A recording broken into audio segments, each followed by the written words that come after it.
আর রহমান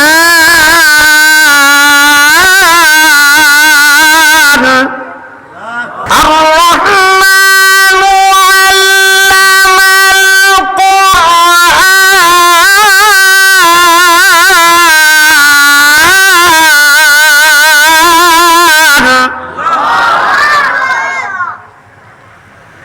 খালাকাল ইনসান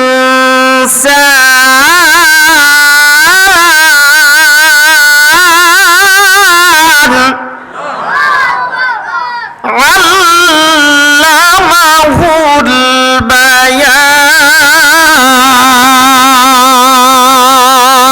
ছাত্র এক পর্যায়ে ওস্তাদরে ডাক দিয়ে বলে, ওস্তাদ জি, আমি বুঝলাম, সব নসিহত শুনলাম, কিন্তু আমি আমার জীবিকা উপার্জনের জন্য, আমি যে আমার পেট চালাবো, দুনিয়ায় বেঁচে থাকতে হলে আমাকে খাবার খাইতে হবে, উপার্জন করতে হবে, এটার জন্য আমি কি ব্যবস্থা করতে পারি, একটু নসিহত করে দেন। ওস্তাদ ডাক দিয়া সহজ বাঁচাই বলে দিল, বাবা তুমি জীবিকা উপার্জনের জন্য একটা কাজ করবা, সেটা হলো তোমার বাপে যে কাজটা করতো ওই কাজটা করবা, তোমার বাপ যে কাজ করতো ওই কাজের উপর তুমি আমল করবা দুনিয়ার জীবিকা উপার্জনের জন্য। নসিহত করার পর ওস্তাদ জি ডাক দিয়া বলতেছে, বাবা তুমি আমার কাছ থেকে আগামীকাল সকালবেলায় বিদায় নিয়ে চলে যাবা, যখন পথিমধ্যে যাইতে থাকবা, রাস্তার মধ্যে যাওয়ার পর যদি কোনো দুঃসংবাদ তোমার কানের মধ্যে আসে, তুমি কিন্তু তোমার পথযাত্রার সামনেই ঠিক রাখবা, পিছনে আর ব্যাক করবা না। ওস্তাদের কাছ থেকে নসিহত নিয়া সারা রাত এদিক ওদিক করিয়া কাটায় দিয়া ফজরের নামাজের পর ওস্তাদের কাছে মুসাফা কইরা বিদায় নিয়া এবার যখন আপন ঘরের দিকে রওয়ানা, কত দূর পথ যাইতে যাইতে হঠাৎ সন্ধ্যা ঘনিয়ে আসে। এক জায়গায় তাবু টানাইয়া রাত্রি যাপনের ইচ্ছা পোষণ করে আল্লাহর বান্দা। এই যে নতুন আলেম ওস্তাদের কাছ থেকে নসিহত নিয়ে আপন ঘরের দিকে যায়, হঠাৎ করে দেখা যায় সন্ধ্যার সময় ওখানে একটা তাবু না, আরো বেশ কিছু তাবু আশপাশ দিয়ে স্থাপন হয়ে যায়। এই ছাত্র যেখানে তাবুটা স্থাপন করেছে, রাত্রি তো যাপন করতে হবে। এখন তো আমরা মনে করেন রাজশাহী মাহফিল থাকলে গাজীপুর থেকে সকালবেলায় রওনা করলে আসর হতে হতে রাজশাহী চাঁপাইনবাবগঞ্জ চলে গিয়ে মাহফিল করা যায়। রংপুর, দিনাজপুর, লালমনিরহাট মাহফিলে গেলে সকালবেলায় ফজরপুরে রওনা করলে আসর মাগরিব হতে হতে লালমনিরহাট চলে যাওয়া যায়, পঞ্চগড় ঠাকুরগাঁ চলে যাওয়া যায়। কিন্তু তদানীন্তন কালে তো এমন ঘোড়া ছিল না, মানুষের 11 নাম্বার গাড়ি দিয়ে মানুষ চলতো, মানে 2 পা, আর বেশি থেকে বেশি ওট দুম্বারে সোয়ারি বানায় দিয়া ঘোড়া, এগুলোর উপর দিয়ে চলতো। তো তালেবে ইলম যখন আলেম হয়ে ঘরে ফিরতেছেন, তাবু টানাইছেন, আশপাশ দিয়ে ব্যবসায়ী বণিক দলেরা এরাও তাবু টানাইছে। এখন মাগরিবের পরে তাবুর ভিতরে উনি একা অবস্থান করতেছেন, পাশের তাবুতে আলোচনা চলতেছে, আরে অমুক গ্রামে কাপাসিয়ায় ওই যে মুফতি অমুক অমুক ছিলেন, উনি তো গতকালকে ইন্তেকাল করেছেন। এই কথা যখন শুনেছে, তো ওস্তাদের কথা যখন শুনেছে, ছাত্রত্ব অন্তরের মধ্যে একটা ধাক্কা দিয়েছে, দৌড় দিয়ে চলে গেছে পাশের তাবুতে। কাকা কি বলেন, আপনি কার কথা বলতেছেন? বলে, হ্যাঁ বাবা, অমুক গ্রামে অমুক এক প্রবীণ আলেম ছিলেন, খুব আল্লাহওয়ালা, উনি তো গতকালকে মারা গেছেন। কি বলেন কাকা? চোখের পানি ছেড়ে দিয়ে বলতেছে, উনি আমার ওস্তাদ হয়, আমি এতদিন পর্যন্ত ওনার কাছে ইলম শিক্ষা করেছিলাম, মাত্র আজকে সকালবেলায় আমি আমার ওস্তাদের কাছ থেকে বিদায় নিয়ে আসলাম। কেমন করে মারা গেলেন? এবার ওই ছাত্র কান্নাকাটি শুরু করেছে, মনটা চাইতেছে এখান থেকে ব্যাক করে ওস্তাদের জানাজায় শরীক হয়। কিন্তু ওস্তাদের আরো একটা নসিহত ছিল, বাবা যতই দুঃসংবাদ, যতই খারাপ সংবাদ পাও না কেন, কখনো কোনো সময় পিছন দিকে পথযাত্রা ব্যাক করবা না, তোমার যাত্রা সামনের দিকেই রেখে দিবা। এবার ছাত্রর মন চাইতেছে, এরপরও সে কিন্তু আর পিছনে ব্যাক করতে পারতেছে না। মনটা খারাপ কইরাই 1 ধাপ 2 ধাপ করতে করতে আপন বাড়ির দিকে গিয়েছে। এক পর্যায়ে বাসা পর্যন্ত যখন গিয়েছে, বাড়ির মধ্যে গিয়া মারে সালাম দিয়েছে। মা সন্তানরে দেখে বড় আনন্দ হয়েছে, কিন্তু সন্তানের মন তো খারাপ, সন্তানের মন তো খুশি না, বেজার। মা ডাক দেয়, বাবা কি হয়েছে? সন্তান তো তেমন কিছুই বলে না। এক পর্যায়ে মা বলতেছে, বাবা বলো কি হয়েছে? কয়, মা আমি যে ওস্তাদের কাছে ইলম শিক্ষা করার জন্য গিয়েছিলাম, মা আমার ওই ওস্তাদের কাছ ঘরে ফিরলাম, পথিমধ্যে সংবাদ পেলাম আমার ওস্তাদজি মারা গেছে। মা, ও মা, আমার ওস্তাদজি নসিহত করে গেছে বাড়ি যাওয়ার সময় যেন পিছনে না যায়, এজন্যই জানাজায় অংশগ্রহণ করতে পারি নাই, ওস্তাদজিরে মাটিও দিতে পারি নাই। মা ডাক দিয়া সান্ত্বনা দেয়, বাবা এই দুনিয়া তো ক্ষণস্থায়ী, আখিরাত চিরস্থায়ী। ওস্তাদজি মারা গেছে, তুমিও একদিন মারা যাবা, আমিও একদিন মারা যাব। কই মা বুঝি, কই তাহলে ওস্তাদজি মারা গেছে, এখন তোমার দায়িত্ব হলো ওস্তাদজির জন্য দোয়া করা। মন খারাপ করে থাকলে হবে না বাবা, তুমি তোমার ওস্তাদজির জন্য দোয়া করো, তোমার ওস্তাদের জন্য আল্লাহর কাছে বলো আল্লাহ তাআলা যেন তার কবরকে জান্নাতুল ফেরদাউসের টুকরা বানায় দেয়। সুতরাং মন খারাপ করে বসে থাকলে তো আর হবে না।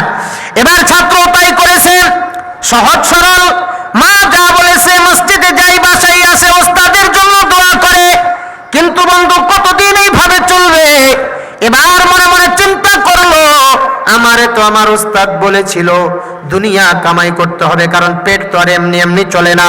মায়ের কান্দে কতদিন খাবো, মা এতদিন কষ্ট করে লেখাপড়া করাইছে, এখন তো আমার দায়িত্ব হলো মাকে উপার্জন করে কিছু খাওয়ানো। কথা বলেন ঠিক কিনা? আল্লাহ নিজেই বলেছেন, ওয়াসাইনাল ইনসানা বিওয়ালিদাইহি ইহসানা। মাতা পিতার সঙ্গে ভালো আচরণ করার জন্য আল্লাহই বলেছে। ছাত্র চিন্তা করতেছে, আমার মা তো খেদমত করা দরকার, কিন্তু দুনিয়া উপার্জন করতে হলে, জীবিকা উপার্জনের জন্য আমার ওস্তাদ নসিহত করেছে আমার বাপে যে ব্যবসা করত এই ব্যবসা করার জন্য। এবার বলতেছে তাহলে তো আমার মারে জিজ্ঞেস করা দরকার আমার আব্বাই কি ব্যবসা করত। এবার মারে নামাজ পড়ে এসে জিজ্ঞেস করে, মা বলো না আব্বাই কি ব্যবসা করত? মা কিছু বলে না, মাথা নিচু করে অন্য ঘরের মধ্যে চলে যায়। ছাত্র চিন্তার মধ্যে পড়ে যায়, মায়েরে জিজ্ঞেস করি, মা তো কিছু বলে না, বাবা তো মারা গেছে।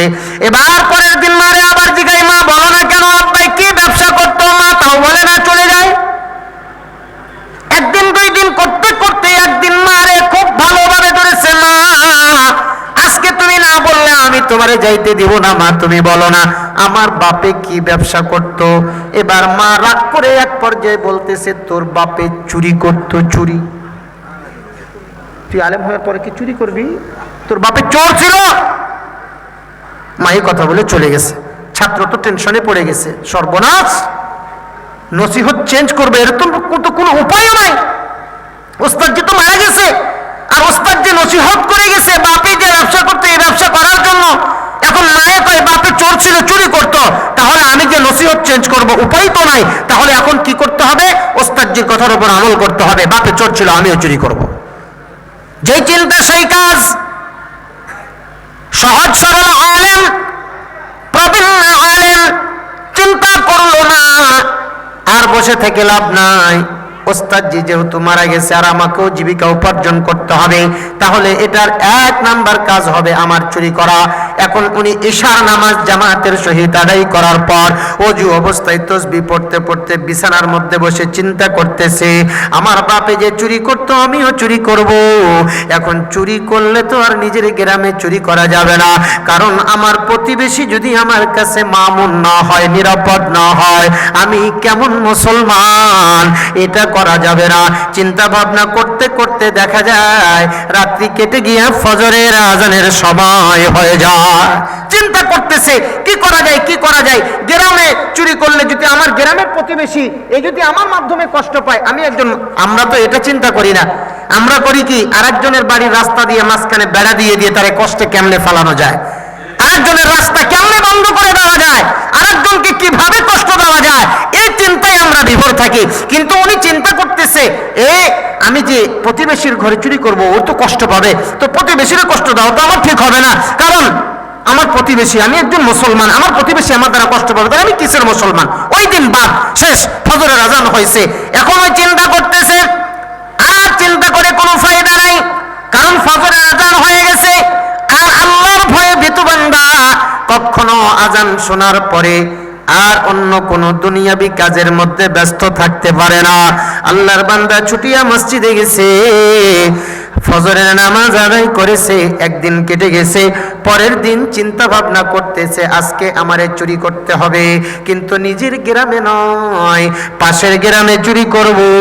তবে সবার ঘরে তো আর চুরি করা যায় না, কারণ এই গ্রামের মধ্যে সব মানুষ তো আর হালাল খাবার খায় না। আনেন তো, সহজ সরল মানুষ চিন্তা করতেছে চুরি যে করবো, সবার ঘরে চুরি করা যাবে না, কার টাকা হালাল ওই ঘরে চুরি করতে হবে, কারণ সুদের টাকা, ঘুষের টাকা, মিথ্যার টাকা, অন্যের হক মেরে দেওয়ার টাকা, এগুলো টাকা আমি নেব না। আমার বয়ান কি মনে আছে আপনাদের? কোত্থেকে আসছে কথা? ইত্তাকুল্লাহ, আল্লাহর ভয়ে ভীতু বান্দা খারাপ কাজে গিয়ে আল্লাহর ভয়ে ঘরে ফিরে, এই কথাটা বোঝানোর জন্য আমি আপনাদেরকে এত দূরে নিয়ে আসতেছি। মুসলমান ভাইরা, আমার বন্ধুরা, একটু কান লাগান। এবার এই যে চিন্তা সেই কাজ, পরের দিনে সার নামাজ আদায় করে আসার পর এবার চিন্তা ভাবনা করে আল্লাহর নাম নিয়ে তসবিটা হাতে নিয়ে জুব্বা টুপি পাগড়ি লাগায়া চুরি করার জন্য বের হয়ে গেছে, পাশের গ্রামে চুরি করবে। তাই এবার এক ধাপ দুই ধাপ করতে করতে বাড়ি নির্বাচন করতেছে, কোন বাড়িতে চুরি করা যায়। চিন্তা করে দেখতেছে এই বাড়ির একজন মুরব্বী লোক আছে, যিনি হাজী সাহেব, হজ করে এসেছে, হালাল হারামের তমিজ করে চলে, ওনার প্রত্যেকটা টাকার পঙ্খানো হিসাব রাখে, মালের টাকা হিসাব কইরা কইরা যাকাত আদায় করে, এর ঘরেই আমাকে চুরি করতে হবে। যে চিন্তা সেই কাজ, ওই মুরব্বী হাজী সাহেবের ঘরের মধ্যে ঢুকে পড়েছে। একটা জিনিস মনে রাখবেন, এখনো আজও আমাদের সমাজে কিছু লোক আছে যারা আল্লাহর নবীর ওই হাদিসটাকে ফলো করে, খুব দ্রুত এশার নামাজের পরে খানা খায়, অল্প সময়ের মধ্যে ঘুমায় পড়ে, আবার ফজরের আজান হইলে তাড়াতাড়ি উঠে মসজিদে চলে যায়। ভাই ঠিক কিনা? ওই মুরব্বী হাজী সাহেব উনি ওই মাপের আমলি লোক ছিলেন, এশার নামাজের পর পরে ঘুমায় যেতেন, ফজরের আজান হইলে মসজিদে যাইতেন।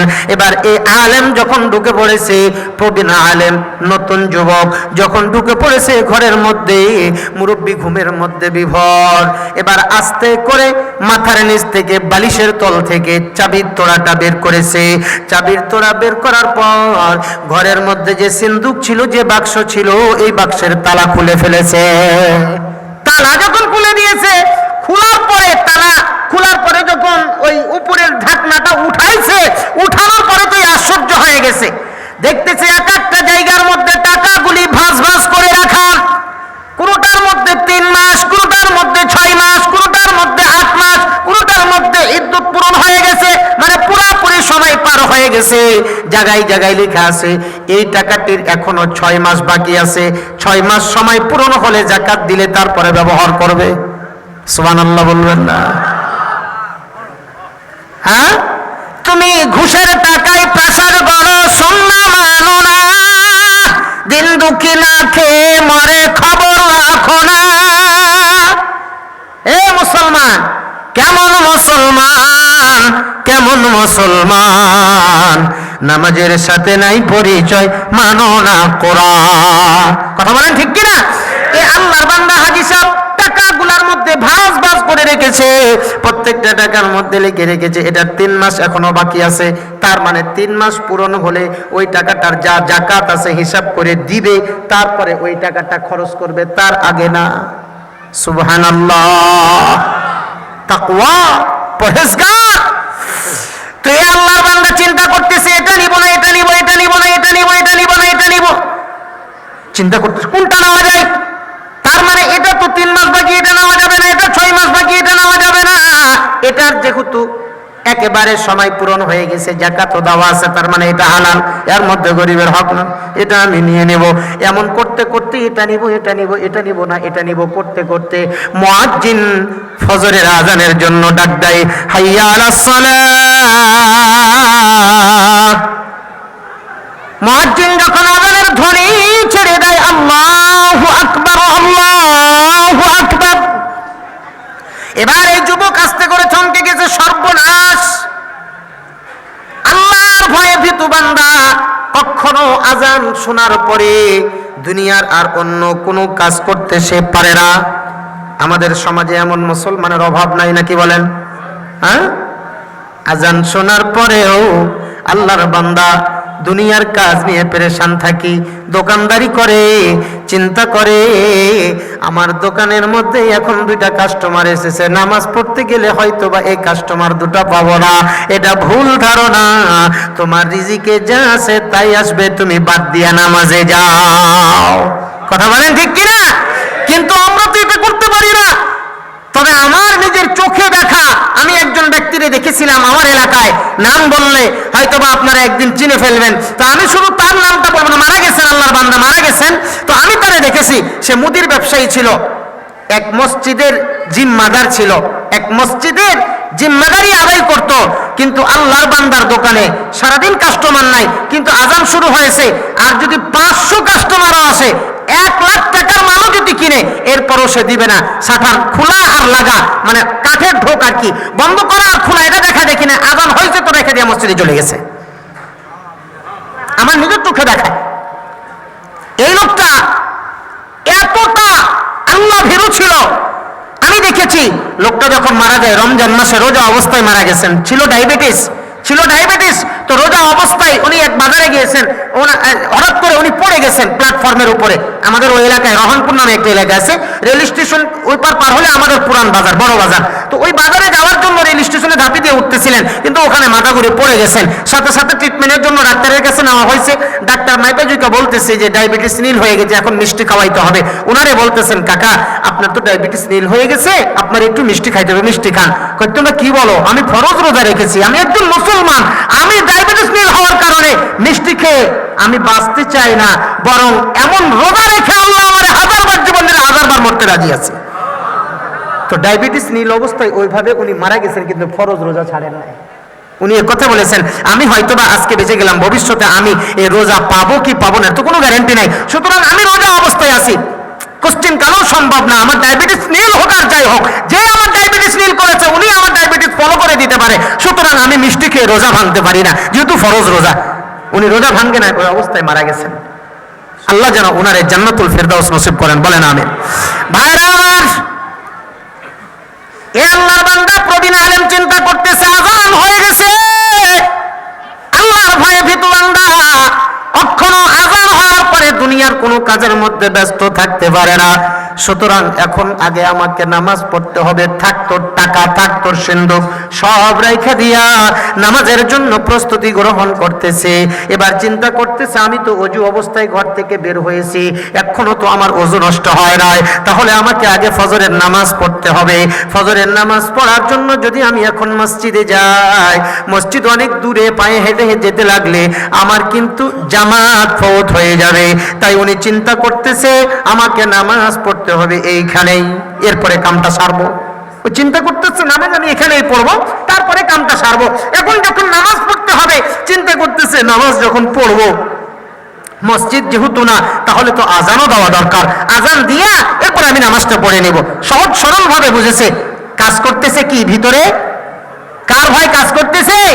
আল্লাহর ভয়। তো উনি চিন্তা করতেছে যে তাহলে একটু আজান দিয়ে লাই। এবার আজান শুরু করেছে, আল্লাহু আকবার, আল্লাহু আকবার। যেমন মধুর সুরে হৃদয় নিংড়ানো ভালোবাসা দিয়া আল্লাহু আকবার, আল্লাহু আকবার শব্দ ছেড়ে দিয়েছে। এবার ওই মুরব্বির ঘুমটা আস্তে করে ভেঙে গেছে। মুরব্বি তার বিবিরে ডাক দিয়ে বলে, কিরে বিবি, এতদিন দেখি মসজিদের মিনার আর মুয়াজ্জিনের আজানের ধ্বনি শুনে আমাদের ঘুম ভাঙতো, আজকে দেখি আল্লাহর ফেরেশতা আমার বাড়ির উঠানে এসে গেছে। কথা বলিস না, চুপ। এ আলেম তো হৃদয় নিংড়ানো ভালোবাসা আবেগ দিয়ে আল্লাহর আযান দিতেছে, ডাক দিয়ে বলতেছে, আসসালাতু খায়রুম মিনান নাওম। যখন আযান দিতেছে হৃদয় নিংড়ানো ভালোবাসা দিয়া, এবার মুরব্বি আস্তে আস্তে করে আস্তে আস্তে করে বিছানার থেকে উঠে ওই আলেম যুবকের পিছনে দাঁড়ায় রয়েছে। আজান যখন শেষ করেছে, খপ করে আস্তে করে হাতটা ধরেছে। মুরব্বি ডাক দিয়ে বলে, বাবা কি তোমার নাম, কি তোমার পরিচয়, কোথায় তোমার ঘর একটু বলে দাও। বলে, আমার নাম পরিচয় পরে শোনেন, আগে আমি কি জন্য এসেছি এটা বলেন। কয়, কি জন্য এসেছো বাবা? কয়, কাকা আমি হলাম চোর, আপনার ঘরে চুরি করার জন্য এসেছি। কোন চোর যদি মালিকের কাছে এই কথা বলে, মালিক কি বিশ্বাস করবে? মালিক তো চুরি করার জন্য এসে কয়, হ্যাঁ কাকা সত্যি বলছি, আমি চুরির জন্য এসেছিলাম। কয়, মানে কি কয়? হ্যাঁ। কয়, চুরি করার জন্য এসেছো, তাহলে আজান দিছো কেন? কয়, আল্লাহর ভয়ে দিছি। সুবহানাল্লাহ কয় না? কয়, যাই হোক তুমি চুরি করতে আসো আর যাই করতে আসো, নামাজের সময় পার হয়ে যাইতেছে, আজান যেহেতু দিয়েছো একটু দাঁড়াও, আমি ওযু করে আসি, একসঙ্গে নামাজ পড়বো। সুবহানাল্লাহ কয় না?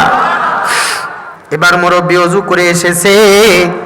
এবার এই প্রবীণ নতুন আলেম ইমামতির মুসাল্লায় দাঁড়াইছে। মুরব্বি তার পাশে মুক্তাদির আসন গ্রহণ করেছে। এবার যখন এই প্রবীণ আলেম নতুন নতুন ইলম শিক্ষা করে শেষ করে সবে মাত্র এসেছে, এবার ফজরের নামাজে আল্লাহর বান্দা তেলাওয়াত শুরু করেছে। বিসমিল্লাহির রহমানির রহিম, আলহামদুলিল্লাহি রাব্বিল আলামিন, আর রহমানির রহিম, মালিকি ইয়াউমিদ্দিন, ইয়্যাকা না'বুদু ওয়া ইয়্যাকা নাস্তাঈন, ইহদিনাস সিরাতাল মুস্তাকিম, সিরাতাল লাযীনা আন'আমতা আলাইহিম, গায়রিল মাগদুবি আলাইহিম ওয়ালাদ-দাল্লিন।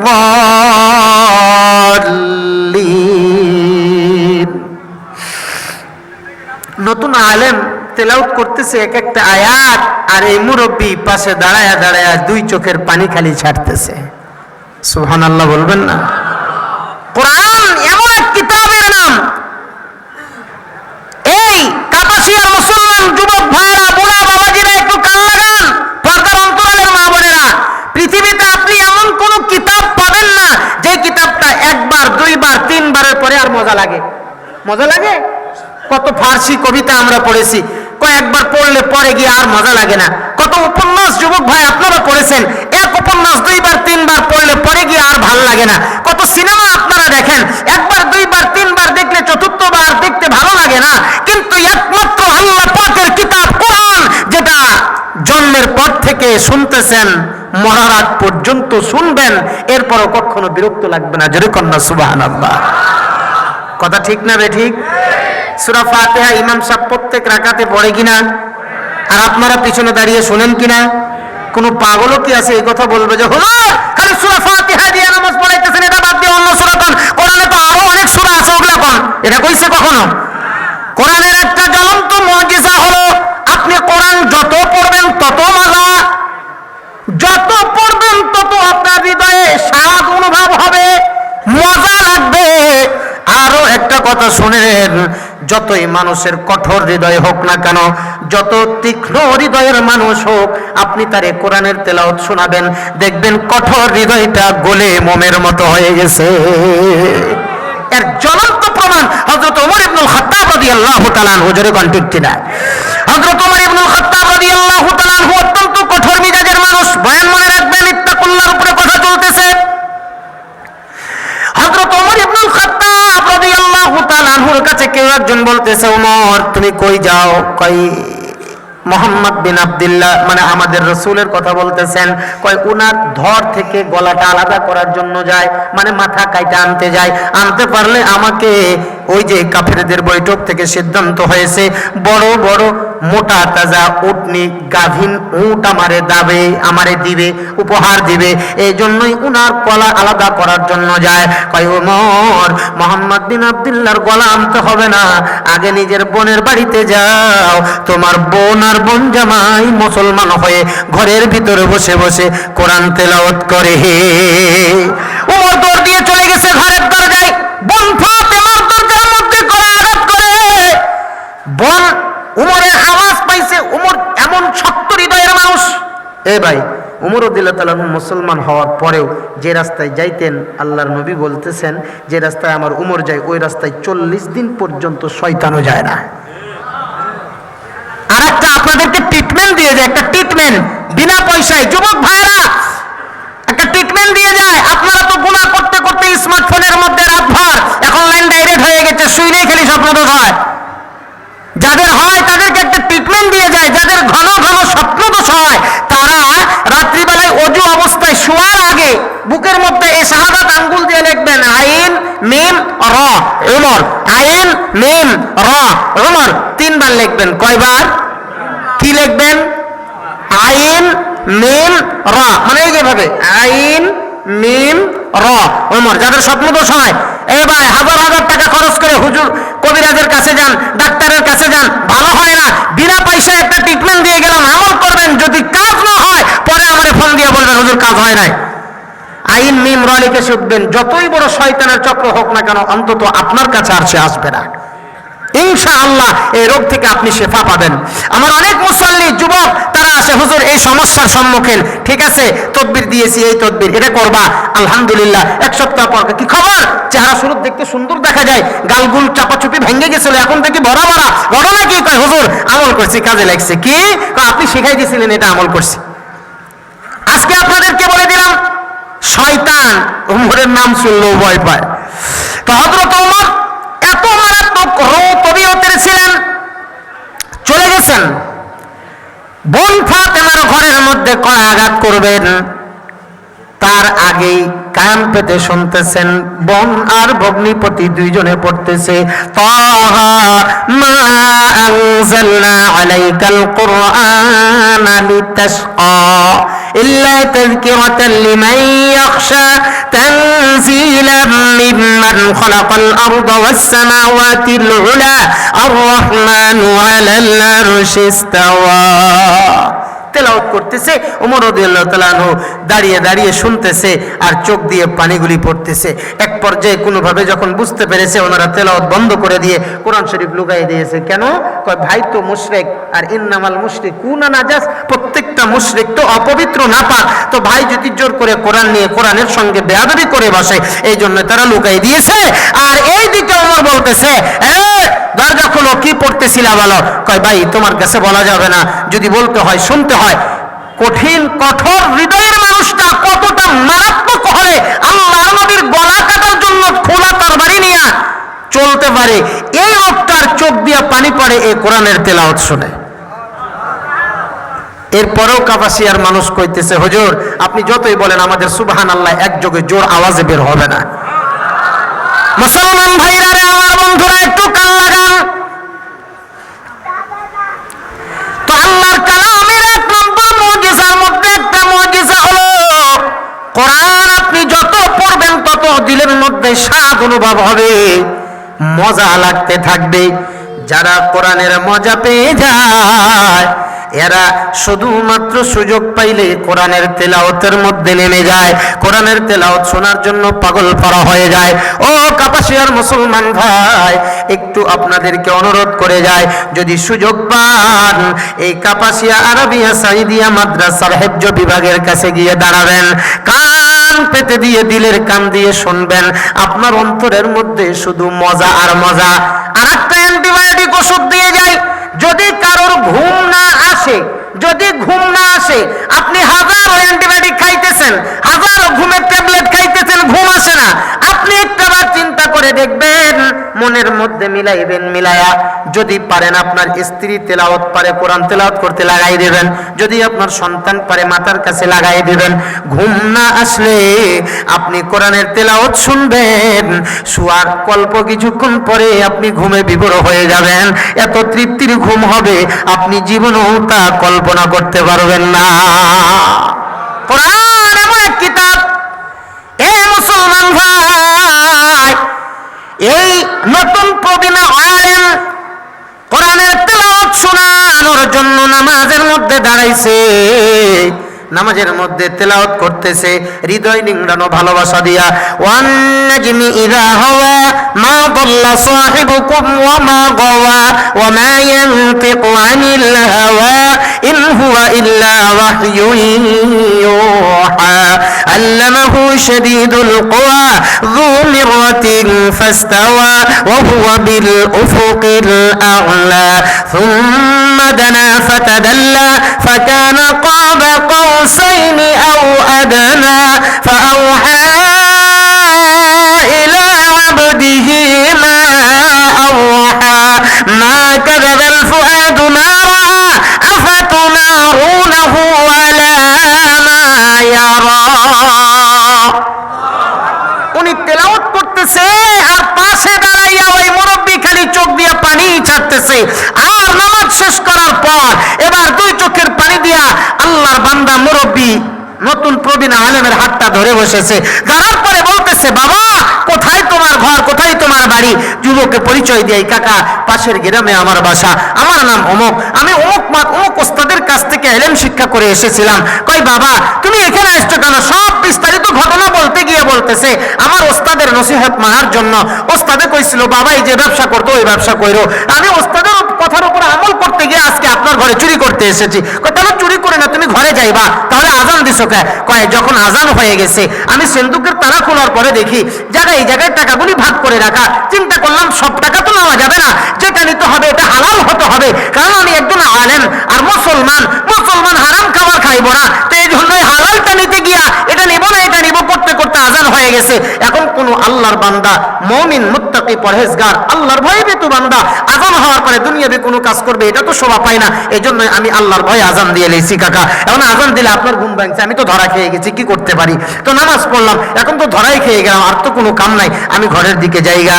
মুরব্বী ডাক দিয়ে বলে, ঠিক আছে বাবা যাও, নাম ঠিকানা ভালো করে রেখে নিছে। এবারে মুরব্বী তার আহলিয়া তার বউয়ের কাছে গেছে, তার বিবির কাছে যাওয়ার পরে বলতেছে, কিরে শাহরাম্মা? কয় কি গো স্বামী? কয় আজকে যেই যুবকের পিছনে আমি নামাজ পড়লাম আমার মনে হয় আল্লাহ নিজ হাত দিয়া তোর আর আমার চোখের পানি কবুল করছে, এই জন্যই আল্লাহ নিজ হাত দিয়ে তারে আমাদের ঘরে পাঠাই দিছে। কয় কি কন? কয় হা। কয় আমাদের ঘরে যে একটা মাত্র কন্যা সন্তান, নাম তার আয়েশা, সুন্দরী সুরসী, অত্যন্ত দিনদার পরহেজগার, কিন্তু আমি বড় ভয়ে ছিলাম আমার এই কন্যাটাকে কার হাতে তুলে দিব, কে দিনদার হবে, আমার এই মালগুলারে কে সঠিক পথে কাজে লাগাবে, এজন্যই বড় পেরেশান ছিলাম। তাহাজ্জুদ পড়ে আল্লাহর কাছে কাঁদতাম, ইশরাক পড়ে আল্লাহর কাছে কাঁদতাম, আল্লাহ আমার এই কন্যাটার জন্য উপযুক্ত একটা ছেলের ব্যবস্থা করে দাও। এরে বিবি, আমার মনে হয় আল্লাহ আমাদের দোয়া কবুল করেছে, এই জন্যই একজন প্রবীণ আলেম রে আল্লাহ আমাদের ঘরে পাঠাই দিছে। আমার সিদ্ধান্ত কমপ্লিট রে বিবি, তুমি কি বলো? আমাদের মেয়ে আয়েশার বিবাহ আমরা এই যুবকের সঙ্গেই দিতে চাই। এবার ওই মুরব্বী ডাক দিয়া বলে, ও বিবি, আর যত স্থাবর সম্পত্তি আছে সব সম্পত্তিগুলা এক জায়গায় করিয়া একটা কোরআনী মাদ্রাসা বানাইতে চায়। মারা কয় না? এবার এই মুরব্বী পরের দিন খোঁজ করতে করতে যুবকের ঘরে হাজির। যুবকের কাছে গিয়া এবার তার মায়ের সঙ্গে কথা বলিলা, বলে, ও বোন, তোমার ছেলের সঙ্গে আমার মেয়ের বিবাহ দিতে চায়। যুবকের হাতে মেয়েটাকে তুলে দিয়ে বলে, বাবা আমার অনেকগুলো সম্পদ, টাকা পয়সা, গাড়ি বাড়ি আছে, কিচ্ছু আমাদের দরকার নাই, একটা মাত্র কন্যা সন্তান তোমার কাছে দিয়ে দিলাম, সমস্ত সম্পত্তি তোমারে দিলাম, তুমি একটা কোরআনী মাদ্রাসা গড়ে নাও। কথা ছিল কোথায়? ইত্তাকুল্লাহ গেল কোথায়? খারাপ কামে। আল্লাহ ভালো বানাইছে কি বানায় নাই? জোরে কোন? তাহলে মনে রাখবেন কার ভয় অন্তরে রাখতে হবে। আচ্ছা মাশাআল্লাহ, আলহামদুলিল্লাহ।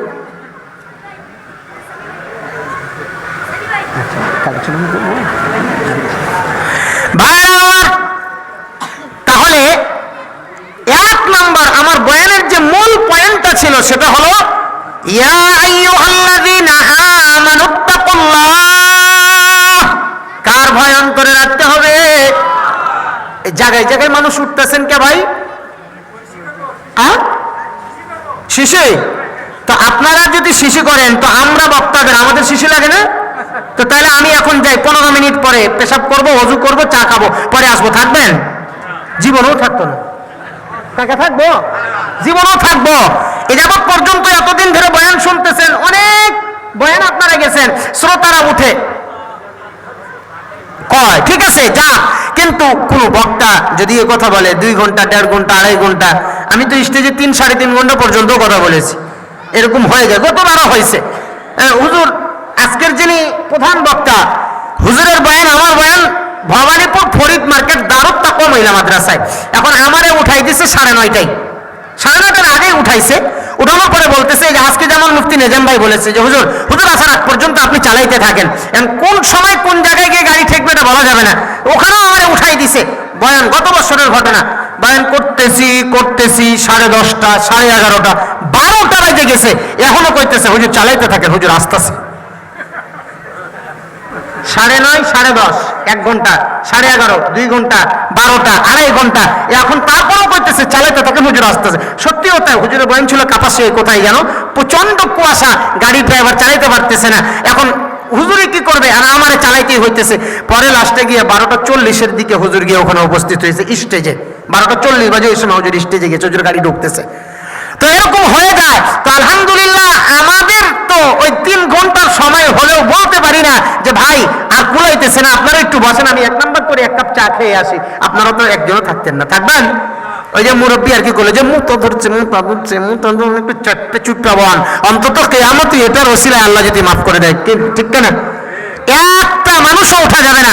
যদি আপনারা উঠেন, যদি উঠে যান, তাহলে মেহমান যখন আসবেন, খতিবের আঙ্গাল সাহেব যখন আসবেন, আসার পরে যদি মাঠ ভাঙা, তোরা উঠতে পারবি না, বল খালি এখন বইবি, আউট সম্ভব না, খালি ইন হবে, এখন যা হবে ইন, আউট হবে না। কথা বলেন ঠিক কিনা?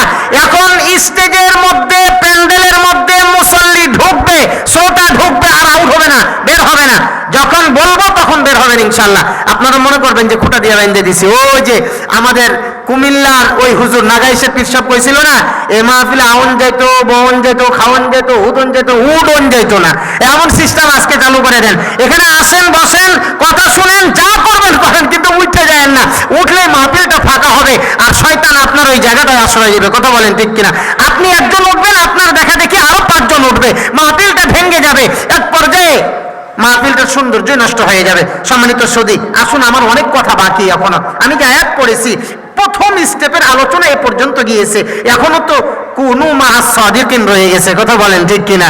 তবে আলোচনা শুনবেন তো সবাই ইনশাআল্লাহ, শেষ পর্যন্ত থাকবেন। তাহলে ইত্তাকুল্লাহর উপরে যে কথাটা বলতেছিলাম, এখানে এতটুকুই থাক, আর সামনে না বাড়ি।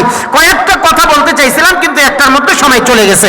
এখন আসুন, তাহলে আমাদের সর্বসম্মতিক্রমে একজনের ভয় অন্তরে রাখতে হবে, তিনার নাম জোরে বলেন আল্লাহ। আল্লাহ আমাকে দেখতেছেন, আল্লাহ আমার শুনতেছেন, আল্লাহ আমাকে সদা সর্বদা সর্বক্ষণ আমার উপরে নজরদারি রয়েছেন, আল্লাহ পাকের কুদরতি ক্যামেরা। সুতরাং আমি অন্যায় যদি গোপনেও করি তাও আল্লাহ দেখবেন, পানির নিচে গেলেও আল্লাহ দেখবেন, ঘরে বিল্ডিং এর নিচে গেলেও আল্লাহ দেখবেন। তাহলে প্রকাশ্যে গোপনে পানির নিচে কোথাও অন্যায় করা যাবে?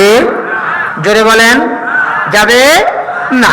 এবার আসেন, ওয়াকুনু মাআস সাদিকিন, এই আয়াতের পরবর্তী স্টেপে আল্লাহ পাক বলেন যে তোমরা, আমি আল্লাহর ভয় অন্তরে রাখার পর তোমাদের 2 নম্বর কাজ হবে, তোমরা যখন দুনিয়ায় কাউরে বন্ধু বানাইবা, যখন কারোর সোহবতে যাবা, যখন কারোর সঙ্গে সম্পর্ক করবা, তখন তাকে আগে ভালো করে যাচাই বাছাই করবা যে সে আল্লাহওয়ালা কিনা, সে সত্যবাদী কিনা, সে তাকওয়াওয়ালা কিনা।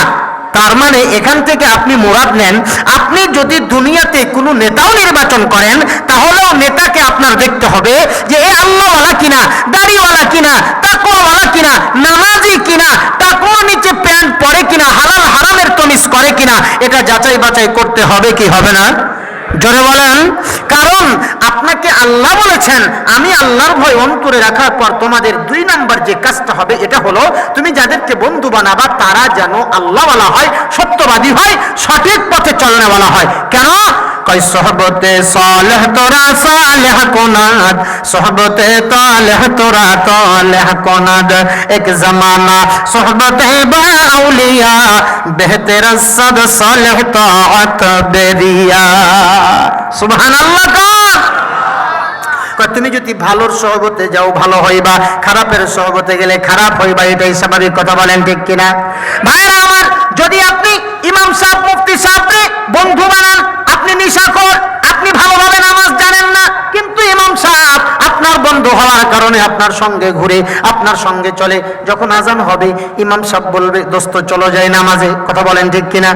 আপনি একদিন বলবেন না আজকে যাব না, শরীরটা ভালো নাই, ঠিক আছে হুজুরে গেছে, পরের দিন আবার আজান হয়েছে, বন্ধুই বলবে ইমাম সাহেব চলো যাই মসজিদে, কয় হুজুর আজকে গোসল করছি না, কয় ঠিক আছে আজকেও মাপ, পরের দিন আপনারে বলবে হুজুর আজকে চলো আজান হয়ে গেছে মসজিদে জায়গা, আপনি বলবেন হুজুর শরীরটা ভালো নাই, গোসল তো করছি না, ইমাম সাহেব ডাক দিয়া বলবে বেড়া আমি হুজুর ফতোয়া দিলাম গোসল ছাড়া, আজকে তোর নামাজ হবে, চল আমার সঙ্গে যা। এবার তারে হাতটা ধইরা ওযুখানায় লইয়া এবার যখন ওযু শিখাইতে থাকবে, এ বন্ধু আপনারে ওযু শিখাইবে, কোনোদিন মসজিদে যান না, নামাজ পড়েন না, কিন্তু বন্ধু ইমাম সাহেব হাফেজ সাহেব মুফতি সাহেব হওয়ার কারণে আপনি ওযু শিখবেন, বন্ধু আপনারে শিখাইবে 3 বার হাত দাও, 3 বার কুলি করো, 3 বার নাকে পানি দাও, 3 বার মুখমণ্ডল দাও, 3 বার হাত দাও, মাথা মাসে করো, পা দাও, এইভাবে কালেমা শাহাদাত পড়ো। এবার আপনারে হাত ধরে লইয়া যাই নামাজের মুসাল্লার মধ্যে দাঁড় করায় দিয়া আল্লাহর কাছে আপনারে হাজিরা দেওয়ায় দিবে। এমন হবে জীবনে আপনি নামাজ পড়তেন না, কিন্তু হুজুরের সঙ্গে বন্ধুত্ব হওয়ার কারণে আপনারে মসজিদে নিয়া একদিন নামাজে যাই নামাজে দাঁড় করাই দিছে, আস্তে আস্তে এমন হবে আপনি গভীর রাত্রে ঠান্ডা পানি দিয়ে ওযু কইরা তাহাজ্জুদের মুসাল্লায় আপনি মালিকের কুদরতি কদমে সিজদা লাগাইতেছেন, কতক্ষণ ঠিক কিনা? আর যদি আপনার বন্ধু মদ করা হয়, নেশা করা হয়, জেনা করা হয়, দুনিয়াদার হয়, আপনি যদি আল্লাহওয়ালা হন, কিন্তু আপনি যখন নেশা করার সঙ্গে বন্ধুত্ব করবেন, আপনার বন্ধু আপনাকে নেশার আড্ডায় নিবে, বলবে দোস্ত এক চুমুক খা, কয় না এটা খাবো না, এটা হারাম, এটা খাওয়া যায় না, কয় আরে একদিন খেলে কিছু হইতো না, কয় না এটা খাবো না, এটা নাওন যেত না, একদিন কইবেন, 2 দিন কইবেন, 3 দিনের দিন আপনার জোর করে যাতা দিয়ে ধরে কইবে দোস্ত হাজিগিরি বাদ দে, অন্তত আজকে মাথার টুপিটা খুল, এক ঢোক খায় দেখ কি মজা লাগে, জোর করে আপনার এক ঢোক খাওয়াই দিবে। একবার যখন খাইবেন মজা পাইবেন, এবার শুরু করবেন দুনিয়ার সব পাগলামি আপনার ভিতরে। আল্লাহর নবী হাদিসের মধ্যে বলেছেন কালান নবিয়্যু সাল্লাল্লাহু আলাইহি ওয়াসাল্লাম আল খামরু জিমাউল ইসমি, সমস্ত গুনাহের মূল হলো মদ পান করা, নেশা করা, কথা বলেন ঠিক কিনা? এজন্যই আপনারা একদিন যখন খাওয়াই দিবে এবার তো আপনি আস্তে আস্তে নেশা শুরু করবেন। তাহলে আমরা বন্ধু বানাবো কাকে? আল্লাহওয়ালাদেরকে, মাদ্রাসাওয়ালাদেরকে, মসজিদের ইমাম সাহেবকে, মাদ্রাসার হাফেজ সাহেবকে, পারবো তো সবাই ইনশাআল্লাহ? আমার বন্ধুরা ভাইরা একটু খেয়াল করেন, কিন্তু আমরা তো আলেমদেরকে ইমামদেরকে বন্ধু বানাইতে পারি না, বরং আমরা ইমাম টুপিওয়ালা দাড়িওয়ালা দেখলে আমাদের গায়ে আগুন লাগিয়া যায়, কথা বলেন ঠিক কিনা? একদল মানুষ আছে যারা টুপিওয়ালা দাড়িওয়ালা দেখলেই জ্বালাও পোড়াও মঙ্গলবার জঙ্গিবাদ, কথা বলেন ঠিক কিনা? আমি বলি আমি বিদ্রোহী বিপ্লবী মৌলবাদী, কেন জঙ্গিবাদী? কথা কন, কথা কন, ঘড়ির কাটা পরে 11টার ঘরে, কথা লম্বা করলে লম্বা হবে। তারা ওলামায়ে কেরাম দেখলে তাদের গায়ে আগুন লেগে যায়, জ্বালা পোড়া লাগে, আলেমদিকে সালাম দিলে ভয়ে ভয়ে থাকে, মনে হয় মাদ্রাসার জন্য টাকা চেয়ে বসে কিনা। এখন শ্রোতারাও মনের মধ্যে ভয়ে ভয়ে আছে, অনেক শ্রোতা চিন্তা করতেছে হুজুর এত কিছু কয়ে টয়ে আবার মাদ্রাসার লেগে চায়ে বসে কিনা। চাইবো তো, ওই ভাই টুপিওয়ালা, টুপিওয়ালা ভাই একটু মেহেরবানি করে বসো, 1 নাম্বার এই যে রোগে ধরছি। হায় একে একে শেষ করেছি, সবার দেখা হইল শেষ, দেখতে দেখতে গোল্লাই গেল আমার সোনার বাংলাদেশ। আপনারা ঠিক বললেও ঠিক, না বললেও ঠিক, একটু জোরে বলা যায় না ঠিক না? একে একে শেষ করেছি, সবার দেখা হইল শেষ, দেখতে দেখতে গোল্লাই গেল আমার সোনার বাংলাদেশ। স্বাধীনতার বয়স পেরে 56তে পা দিলাম, নেতারা তো সবই পেল, আমরা বলো কি পেলাম? তাও কথা আসতে পিছনের বাইরে গেলে চুপ করে বসে রয়েছে, হুজুর কয় কি কয় না, কইতাম না, খালি উঠতেছেন 1 নাম্বার 2 নাম্বার দেখাইতেছেন, এটা কইতাম না। আলেম দেখলে কিছু মানুষ আছে কি সালাম দিলেই মনে হয় সর্বনাশ, মুফতি নেজামুদ্দিন সাহেব আয়া পড়ছে, মনে হয় মাদ্রাসার জন্য কিছু চায়া বসে, হয়তো মাদ্রাসার কার্পেট নাই, অথবা গরমের দিনে ফ্যান নাই, অথবা টাইলস নাই বা রড নাই, চায়া বসবে মাদ্রাসার বিল্ডিং এর জন্য। এমন ভয় আমরা করি, এটা করা যাবে? কিছু মানুষ আছে যারা আলেম দেখলে গায়ের মধ্যে নাচ ছিটকায়, আলেম দেখলে চিন্তা করে এরা লো কোয়ালিটির। কিন্তু আমি মনে করি পৃথিবীর মধ্যে সবচাইতে সবচেয়ে দামি বস্তু হলো আলেম। আলেমরা, আল্লাহ তাআলা আলেমদেরকে যে সম্মান দিয়েছেন, কোন এমপি মন্ত্রী এরকম সম্মান পায় না, দুনিয়াতেও পাইবে আখিরাতেও পাইবে। কথা বলেন ঠিক কিনা? এজন্যই বন্ধু, আলেম দেখলে নাক ছিটকায় এমন কিছু মানুষ আছে আমাদের সমাজে, তাদেরকে বলবো বন্ধু রে, আলেম ছাড়া তোর শেষ গতি লাগবে না। আমি একটা গান বলবো, হ্যাঁ? এ মোল্লা রে ছাড়া তোকে দাফন দিবে না। একজনও উঠা যাবে না। আপনারা একটু ঠিক না ঠিক বললেন, ঠিক আছে? বাইরে যারা আছে তাদেরকে আসতে হবে ভিতরে। এ মোল্লা রে ছাড়া তোকে দাফন দিবে না। ঠিক না ঠিক? আপনারা কি আমার কথা বুঝেন না? এ মোল্লা রে ছাড়া তোকে কি করবেন? এ মোল্লা রে ছাড়া তোকে দাফন দিবে না, এ মোল্লা রে ছাড়া তোকে কবর দিবে না, এ মোল্লা ছাড়া তোর জানাজা কেউ পড়বে না। জোরে বলতে হবে, ঠিক না বেঠে? মোল্লা ছাড়া জানাজা পড়াইলে বাথরুমে ঢোকার দোয়া দিয়ে জানাজা পড়িয়ে পড়বে। কথা কোন ঠিক কিনা? মাঝে মধ্যে ঈদের নামাজকে জানাজার নামাজ বানাই দিবে। কথা বলেন ঠিক কিনা? মোল্লা রে ছাড়া তোকে দাফন দিবে না, এ মোল্লা রে ছাড়া তোকে কবর দিবে না, এ মোল্লা ছাড়া তোর জানাজা কেহ পড়বে না, এ মোল্লা রে ছাড়া তোকে দাফন দিবে না, এ মোল্লা রে ছাড়া তোকে কবর দিবে না। তোর মা বাবা যাইবে যেদিন এই দুনিয়া ছেড়ে, সেই দিন ঠিকই আসতে হবে এই মোল্লাদের দ্বারে। ঠিক বললেও ঠিক, না বললেও ঠিক। আপনারা পিছন থেকে জোরে বলেন, ঠিক না বলে? তোর মা বাবা যাইবে যেদিন এই দুনিয়া ছেড়ে, সেই দিন ঠিকই আসতে হবে এই মোল্লাদের দ্বারে।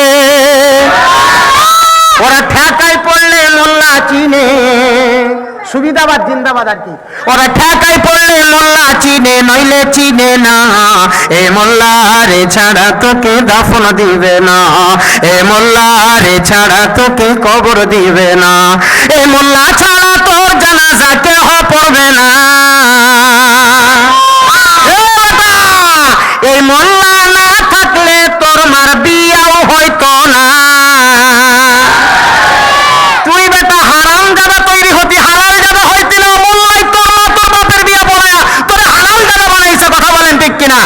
এই মোল্লা না থাকলে তোর মার বিয়াও হইতো না, এ মোল্লা রে ছাড়া তোকে দাফন দিবে না, এ মোল্লা রে ছাড়া তোকে কবর দিবে না, এই মোল্লা ছাড়া তোর জানাজা কেহ পড়বে না।